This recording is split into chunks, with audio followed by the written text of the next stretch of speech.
Bonjour à toutes et à tous, bienvenue dans En Soum Soum avec Chris, avec Big Rusty. On va parler de ce qui va se dérouler ce samedi, UFC Long Island, le main event, le combat de Charles Jourdain et le combat de Jack Shore, parce qu'il y a pas mal de chocs intéressants pour une main card qui commence je crois à 8h ou à 9h heure française. Chris ? Ouais c'est ça, ouais, bah en tout cas pas de nuit blanche pour nous, générique. Soit.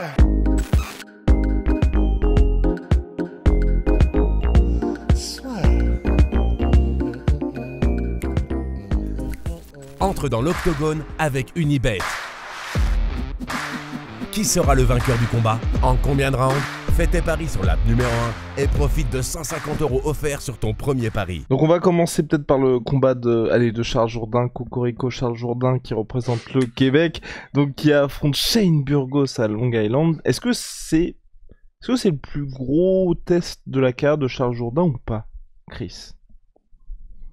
Ouais, je pense que oui. C'est stylistiquement un combat qui est intéressant pour lui, mais qui est à la fois compliqué aussi. On est face à Shane Burgos qui tombe rarement. La seule fois où on l'a vu tomber, c'était un peu le chaos délayé contre Barboza ou en fin de guerre contre Calvin Kattar sur des grosses frappes. Quelqu'un qui avance beaucoup, très bon jeu de tête, mouvement de tête, défensivement assez en place. Il prend beaucoup de coups évidemment de par son intensité et son volume. Il frappe fort, il frappe précisément, il travaille en combo, il travaille beaucoup le corps. Donc je pense que pour quiconque dans la division, il est extrêmement difficile à battre et à surpasser. Même en termes de cardio, il tient le coup. On l'a vu dans son dernier ou avant-dernier combat contre Billy Q. Il a surclassé Billy Q, alors que justement Quarantillo, il est plutôt connu pour son côté crescendo et d'être capable de surpasser ses adversaires sur le troisième round. Il a outstriké dans le troisième, donc c'est un gros message qu'il a envoyé. Et pour Charles Jourdain, qui travaille aussi de manière, on va dire, intensive, volumineuse, ça peut créer une guerre. Et j'ai l'impression que Burgos a quand même plus d'expérience dans des guerres face à des athlètes de plus haut niveau, on va dire. Donc, gros test pour lui. C'est une belle manière de se prouver aussi dans la division. Ouais, bah grave. En fait, honnêtement, je pense que clairement, on peut miser sur ce combat comme étant le combat de la soirée. Enfin, franchement, tous les ingrédients sont là. Les deux sont ultra offensifs, mais tout en étant vraiment techniques. C'est-à-dire que, enfin, vraiment, moi, la raison pour laquelle je kiffe Jourdain, mais qui s'applique aussi un petit peu à Shane Burgos, c'est qu'il y a vraiment des moments où tu as l'impression que c'est un brawl, c'est-à-dire que c'est une bagarre un petit peu sans trop de technique, sans trop d'organisation, alors qu'en fait, quand tu prêtes un peu attention à la manière dont ils strike, parce que ça se passe beaucoup debout, même s'ils sont tous les deux complets, bah en fait, c'est vraiment technique. Et ce qu'ils font, c'est pas du n'importe quoi du tout, très loin de là. Et c'est pour ça que je suis presque étonné d'ailleurs qu'il soit entre guillemets en mood carte principale, parce que alors c'est pas pour être genre vraiment juste mauvaise langue et chiant pour être chiant, mais personnellement moi, vu le reste de la carte, je l'aurais clairement mis en common event, ce combat-là. Et parce que les deux sont prometteurs et restent assez jeunes. C'est peut-être un truc façon Chandler Gagey en gros, pour être sûr que les gens arrivent très tôt, parce qu'en plus Long Island, je crois que c'est proche de chez. Vas-y. Ben, en fait, excuse-moi, je t'ai coupé la parole, pardon. Mais j'aurais été d'accord, mais si ça avait été genre le premier combat de la main card.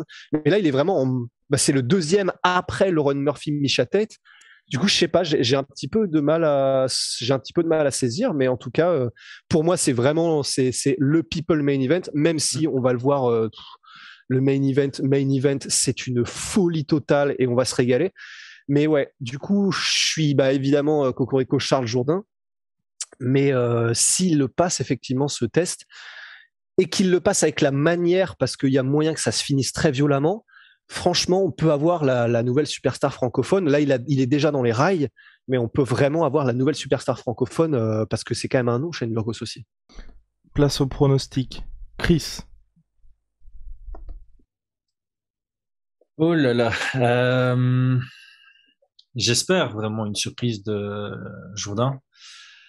Malheureusement, si je dois faire un pronostic en étant totalement neutre, je me dirigerai sur une décision pour Shane Burgos.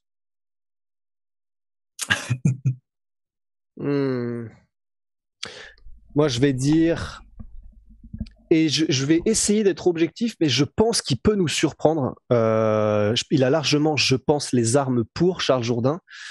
Et je vais mettre aussi décision, même si je viens de parler il y a quelques secondes d'un finish violent et qui est largement possible et la portée des deux. Mais je vais quand même mettre Charles Jourdain aussi par décision après un très gros combat. Et je vais mettre... Je sais pas, en vrai, je sais pas.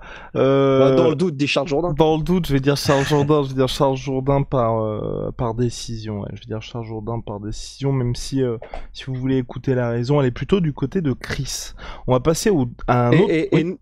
Et de la même manière, juste en aparté, mais que pour les Derek Lewis et Darren Till et Paulo Costa de ce monde, voilà, on l'a interviewé, mais si vous voulez en plus avoir un petit peu un aperçu de la personnalité de Charles Jourdain, il est tellement cool que vraiment aller sur les réseaux sociaux le suivre, il est totalement, il est authentique comme on aime les gens quand ils le sont et qui en plus ont de l'humour et qu'ils n'hésitent pas à faire de l'autodérision, à se marrer et tout. Enfin, franchement, si vous kiffez le style de Charles Jourdain dans la cage, vous le kifferez, c'est sûr et certain, tout autant en dehors. C'est vraiment une condition que tu as mis là. Si vous kiffez le style de qui n'aime pas le style de Charles Jourdain dans la cage? C'est difficile à ne pas aimer. J'avoue que ça n'est pas possible. Là, c'est clairement un combat entre deux fan favorites et il y a une dynamique qui est intéressante dont on n'a pas parlé. C'est vraiment Shane Burgos à ce côté un peu plus classique, on va dire, même s'il utilise beaucoup plus de body shot que quiconque en MMA presque. Charles Jourdain, ce qu'il y a de vraiment chouette avec lui, c'est qu'il a une compétence dans la simplicité efficace. Et de temps en temps, il va faire un spinning back fist ou quelque chose d'un peu plus spectaculaire qui va justement surprendre parce qu'il arrive à les cacher par sa simplicité et à faire oublier que de temps en temps, il peut exploser sur quelque chose de peu orthodoxe ou d'anormal. Et c'est là-dessus qu'il va devoir jouer, c'est rentrer dans un jeu de plus contrôlé, même dans le chaos, et exploser sur une surprise 1 à 2 fois par round. Et c'est là où il peut vraiment faire la différence, je pense. Faire agresser chez toi, c'est ça? Non. Il y a des toc-toc qui viennent, mais je sais pas si c'est du plafond ou putain, on dirait. Comment il s'appelle déjà là? Des termites? Le film d'horreur. Hein? Des termites? Thierry Lhermitte? Non, enfin bref, désolé, pardon les gars. On poursuit. Oula, qu'est-ce qui se passe? C'est l'apocalypse. On enchaîne avec Insidious, voilà, c'était ça. Ah, ok. Et ben on enchaîne avec Ricky Simon qui affronte Jack Shore donc à l'UFC Long Island. On était très surpris. Pourquoi? Parce qu'une semaine plus tard, il y a l'UFC London et que Jack Shore n'est pas sur la carte de l'UFC London. Ricky Simon qui malheureusement pour Chris a battu l'un de ses compatriotes, Gaetano Pirello, qui était certes prévenu en short notice, qui n'avait pas les mêmes, en tout cas sur le papier, on va dire, ambitions, puisque Ricky Simon, c'est quand même quelqu'un qui, on peut dire, je mets pas calibre contender dans cette catégorie bantamweight, mais c'est un nom, c'est quelqu'un sur lequel il faut compter. Et je pense que moi, clairement, ce combat-là, c'est une bonne étape pour Jack Shore. Je pense que l'UFC a fait ce combat-là pour lui. Mais attention, ça reste quand même un véritable test Ricky Simon. C'est pas n'importe qui arrive à s'imposer face à lui.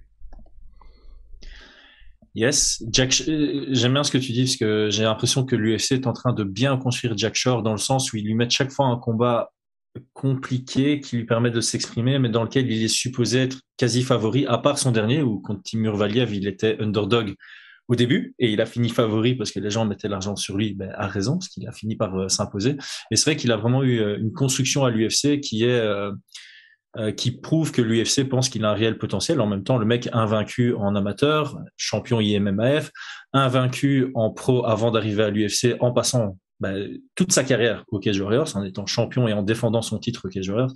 Et quand il arrive à l'UFC, il le construit, il est toujours invaincu. Donc, il y a toujours cette notion de marketing qui est intéressante pour lui. Et aujourd'hui, ils le mettent face à Ricky Simon qui... Ça reste un profil compliqué pour Jack Shore dans le sens où Jack Shore est ultra complet. Il a une très bonne boxe, très rapide. Défensivement, il est en place. Il a de bons coups de genoux au clinch, une très bonne lutte et un grappling de ceinture noire tout simplement. Donc vraiment extrêmement complet. Et face à lui, ils lui mettent Ricky Simon qui, je vais pas dire, est en train de faire un virement dans sa carrière, mais il a toujours progressé. Il a juste eu des défaites de temps en temps, mais chaque fois qu'il y a une défaite, il revient et il progresse. Et c'est le meilleur lutteur que Jack Shore va affronter. Donc, ça va être un bon test dans ce sens où Timur Valiev a réussi à le mettre au sol 2 fois. Il n'a pas réussi à le maintenir au sol très longtemps. Et Ricky Simon devrait sur cette base, être capable de l'amener au sol, et ce sera encore plus compliqué pour Jack Shore de se relever d'en dessous de Ricky Simon que cela ne l'a été pour Timur Valiev. Donc c'est vraiment ils le font exprès. Je pense que c'est vraiment un très bon test. Ils savent que ça va à nouveau être un combat serré, et ils savent que normalement Jack Shore devrait s'imposer, tout simplement parce que je pense que son striking est un peu plus au point. J'ai du mal à voir Ricky Simon réellement contrôler suffisamment que pour gagner les rounds, mais ça va être extrêmement compétitif, et le matchmaking est absolument splendide. Je comprends pas pourquoi ce combat est en prélims. Les deux gars sont classés en bantamweight. Ouais. Ils sont tous les deux sur des victoires. Je pense que c'est 2 victoires de suite pour Ricky Simon. 3 victoires. 3 même. Jack Shore invaincu, donc que des victoires aussi, donc 3 à l'UFC. Et effectivement, en co-main event, on a notamment une nana qui sort d'une défaite. Donc c'est assez. Alors, on va pas rentrer dans on va pas rentrer dans ce détail pour le co-main event, mais voilà, on a un combat à regarder en milieu d'après-midi qui sera absolument exceptionnel. Ouais, grave. Et puis c'est vrai que pour Ricky Simon, c'est assez cool, parce que moi je me souviens que la première fois où je l'avais vu, son premier combat, c'était contre Uriah Faber en 2019, et il s'était vraiment fait rouler dessus. Et en fait, c'était terrible parce que il avait à l'époque 25 ou 26 ans, et c'était compliqué parce qu'on s'était dit ok, c'est un peu comme quand Yair Rodriguez, mais du coup, ce qui est bien, c'est qu'on va pouvoir en parler aussi. S'était fait rouler dessus par Frankie Edgar. Ça met quand même un sacré coup à la hype. Et pourtant, de la même manière que Yair Rodriguez, Ricky Simon s'est vraiment très bien relevé, même s'il a eu encore une défaite après contre Rob Font. Mais là, il est donc sur 4 victoires d'affilée, et c'est pas contre des petits noms. Donc ça fait vraiment plaisir sur revirement de carrière, effectivement. Là, dans les 4 derniers combats qu'il a fait, il a quand même battu Reborg et Rafael Assunção. Reborg, ancien challenger au titre flyweight, et Assunção, qui a toujours été dans le top. Donc, et en plus par KO Assunção. Enfin, franchement, Ricky Simon, ça fait plaisir cette carrière-là après ce qui aurait pu être une frayeur, quoi, contre Faber. Entièrement d'accord, Big Rusty. Chris, est-ce que tu as quelque chose à ajouter? Non, moi, je voulais juste noter que ceux qui aiment bien la lutte et le grappling et qui suivent pas le MMA depuis longtemps, allez voir Ricky Simon contre Dvalishvili. Incroyable combat à regarder. Connoisseur. Place au pronostic. Chris, quoi. On met la maison sur qui là? On met certainement pas une maison sur ce combat. Mais je crois que, si je me trompe pas, Jack Shore est légèrement favori dans ce combat, et je crois que ça a raison. Je pense qu'il va l'emporter à la décision. Ça va être compétitif. Ça devrait être potentiellement 29-28 ou vraiment que des rounds très serrés, 30-27. Donc Jack Shore décision. Big Rusty. Ouais, moi aussi je mets Jack Shore décision. Ouais, Jack Shore décision. Parce que c'est vrai qu'on le connaît pas encore comme un finisher. On va voir si ça se trouve, il va. Enfin, si, mais depuis 3 combats, du coup, il est soit en unanimous, soit en décision partagée. Donc à chaque fois, c'est pas si évident, forcément. Et ça peut faire un revirement un petit peu comme. Ah zut, comment s'appelle les gars? Le gars qui est au Tristar, qui est un jeune aussi. Arnold Allen, qui lui-même n'était pas forcément connu pour être un gros finisseur, mais comme quelqu'un de très complet. Et là, il est en train de trouver un petit peu, on l'a vu face à Hooker, exactement. Donc voilà, ce sera peut-être aussi ce changement de dynamique-là aussi pour Jack Shore, qui, si ça se trouve, peut-être dans un combat engagé, va trouver un finish, ce qui le mettra un peu plus en avant aux yeux des fans, parce que pour l'instant, il n'est pas forcément très connu, je pense, aux yeux des fans internationaux. Donc voilà, je vais mettre Jack Shore aussi. Eh bien, par KO, pardon. Alright, Jack Shore par KO. KO. Ouais, je sais pas, il est très bon debout, et je sais pas, je me dis soit en sortie de clinch ou un truc, je sais pas. Il a au Cage Warriors, il a une très très belle victoire sur un genou, alors qu'il était pas très très bien dans le combat. C'était au 3e round, je pense. Et effectivement, Ricky Simon, il a tendance à beaucoup abaisser la tête, donc le coup de genou là en sortie de clinch ou en entrée de lutte, ça peut être viable comme pronostic. Même si, voilà, c'est vrai que si on doit faire un résumé un petit peu de la manière dont il peut finir, je dis KO parce que je suis biaisé, parce que du coup, c'est le pied-point que je kiffe. Mais c'est vrai qu'il a beaucoup plus de soumission il en a 2 fois plus que de KO à son actif. Et d'ailleurs, étonnamment, c'est un petit peu comme Ronda Rousey et les clés de bras, c'est quasiment que des étranglements arrière. C'est vraiment marrant. Oui, alors moi je le suis évidemment de très très proche depuis sa carrière au Cage Warriors, parce que j'avais Brian Boulon dans la même division et c'était notre objectif, c'était de l'affronter à un moment donné. Effectivement, au Cage Warriors, son style de base, c'était recherche du sol. Excellent. Il a vraiment une excellente prise du dos.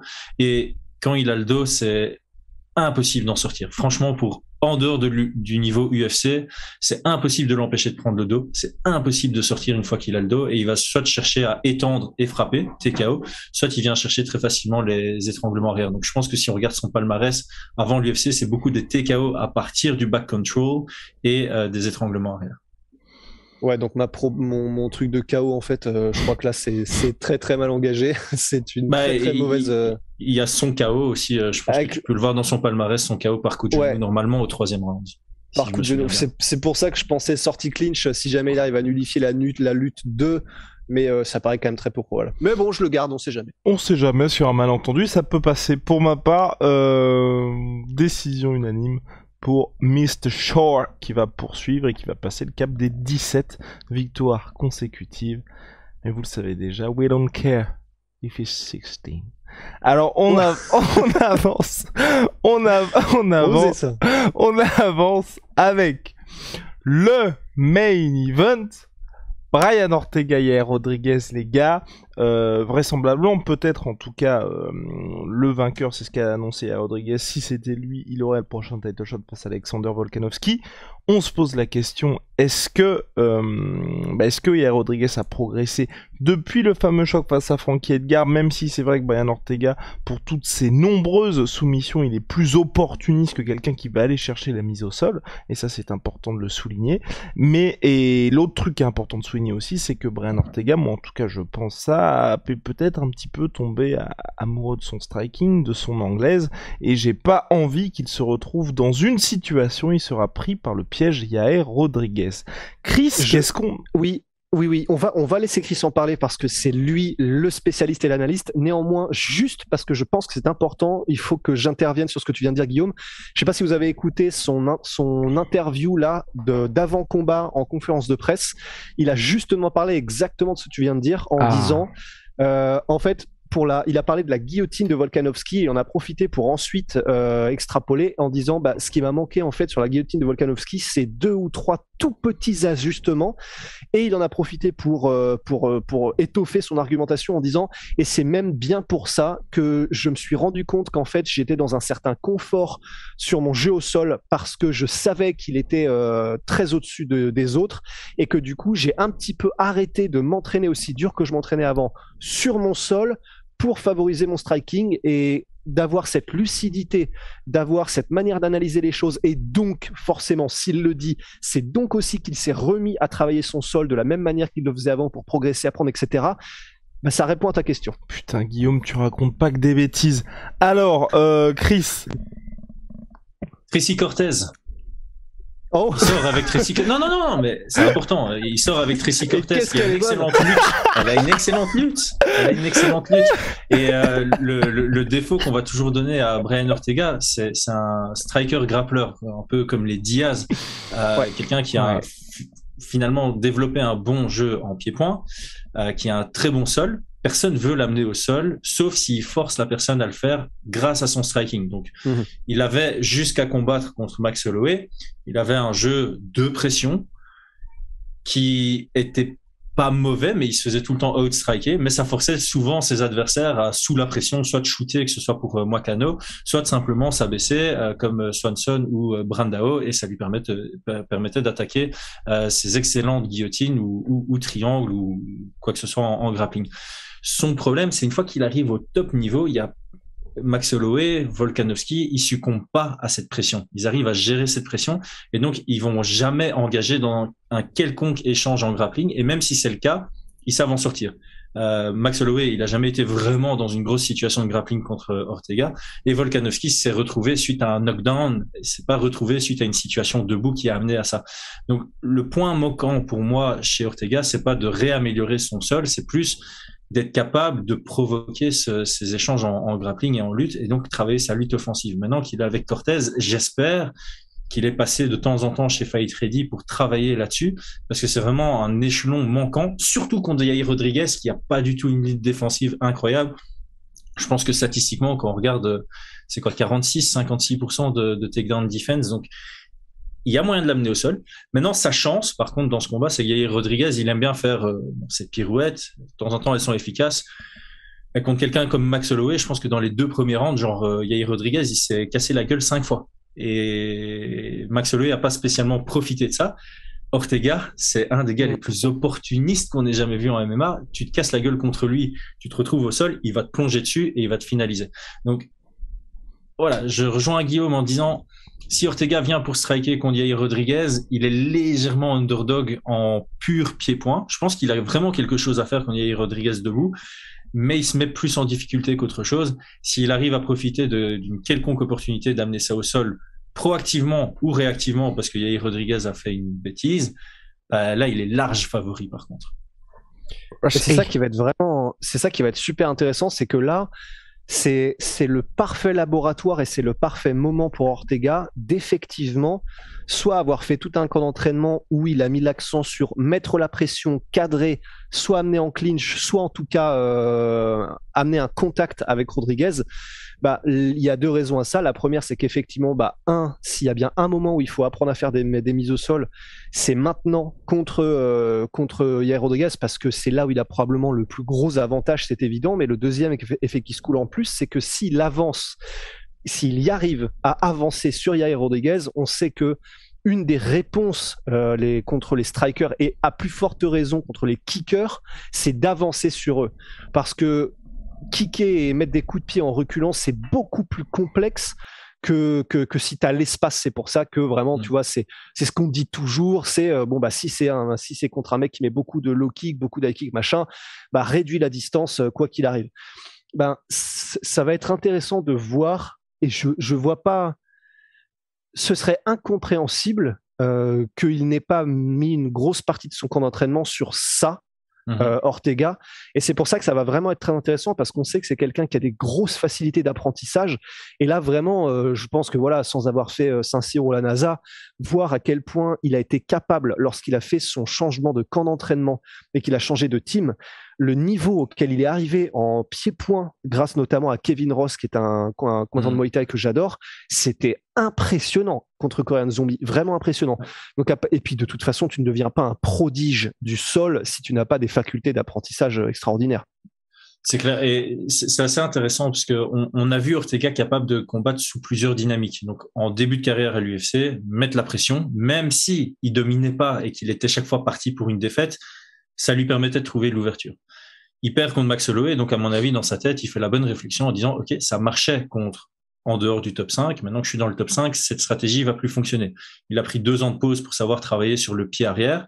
Il a fait une réelle masterclass contre Korean Zombie. Contre Volkanovski, il reprend un peu sa stratégie de celle qu'il a utilisée contre Korean Zombie. Ça fonctionne pas du tout. OK, il a son grand moment sur la guillotine et sur le triangle. Ça fonctionne pas.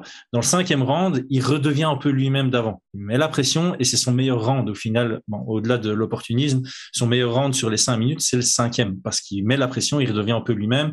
Il se dit, OK, je vais prendre des coups, mais je vais commencer à ficeler mes combinaisons et être efficace là-dessus. Et je pense qu'effectivement, contre Yair Rodriguez, il peut pas prendre le game plan qu'il avait contre Korean Zombie, parce que ça va laisser trop d'espace à Yair Rodriguez qui en a besoin pour s'exprimer, et une fois qu'il l'a, il est extrêmement efficace lui-même. Donc il va devoir le mettre sous pression, retrouver un peu l'ancien Brian Ortega, mais peut-être avec un peu plus de lucidité et de responsabilité défensive. C'est ça son gros point d'amélioration, et une recherche un peu plus systématique du grappling et de la lutte. Est-ce qu'on a quelque chose à ajouter, messieurs? J'aurais juste peut-être une question pour Chris. Est-ce que, à part le fait qu'on a vu à l'époque contre Frankie Edgar que c'était très perméable en lutte, même plus que ça, est-ce que depuis on a eu des instances de Yair Rodriguez au sol? Contre Max Holloway, il y a eu 3 longues instances au sol où Max Holloway je vais pas dire qu'il a été forcé à utiliser du grappling contre Yair Rodriguez, mais quand l'opportunité se présentait, il n'hésitait pas à aller au sol avec Yair Rodriguez parce qu'il savait que ça lui permettait justement de gagner quelques minutes, de prendre son temps, d'avoir du contrôle et de marquer ses points. J'ai trouvé qu'on a eu un Yair Rodriguez plus Oui, plus mature au sol à partir de son dos, avec une meilleure recherche pour se relever qu'il l'a montré contre Frankie Edgar. Après, voilà, la pression de Frankie Edgar au sol, c'est pas la même que Max Holloway. Et il faut pas négliger le grappling offensif de Max Holloway. Donc, sur ce qu'on a vu depuis Frankie Edgar, j'ai l'impression que Yair Rodriguez a une meilleure gestion de la distance. Il est un peu moins folklorique qu'avant. Il cherche un peu plus la simplicité. On l'avait vu notamment contre Korean Zombie où c'était quand même un peu plus calibré. Il utilisait beaucoup plus sa boxe anglaise que ses kicks. Et contre Max Holloway, je trouve quand même qu'il avait l'air moins perdu une fois sur son dos. Et si je dis pas de bêtises, il a sweep Jeremy Stephens. Forcément dans le deuxième combat, parce que le premier combat a duré 15 secondes. Et la deuxième fois qu'ils sont rencontrés, Jeremy Stephens l'a amené 2 ou 3 fois au sol, mais il y a une des fois où c'est parti sur un sweep. Donc, son sol est un peu comparable à son pied-point. C'est très peu orthodoxe. Il va jouer sur l'explosivité sur une petite fraction de seconde où il a une opportunité de retourner ou de se relever. Donc, ça a pris en maturité. Maintenant, je pense que il a travaillé vraiment son sol depuis sa défaite contre Edgar. Ça suffira pas contre quelqu'un qui fait ça depuis qu'il est gamin au plus haut niveau en Ortega. Les scrambles, le contrôle, ce sera largement à l'avantage d'Ortega. Et tous ceux qui ont perdu contre Ortega l'ont dit en interview, son squeeze, ils ont jamais connu ça, même pas à l'entraînement contre d'autres ceintures noires. Donc, tu peux pas lui laisser la moindre opportunité au sol. Monsieur, le pronostic, parce que le combat est très serré aussi, sur le papier. Moi, je pense. Ouais. En fait, pour moi, il est très serré parce que ça dépend amplement du game plan avec lequel Brian Ortega vient. Je vois pas Yair Rodriguez venir avec un quelconque game plan.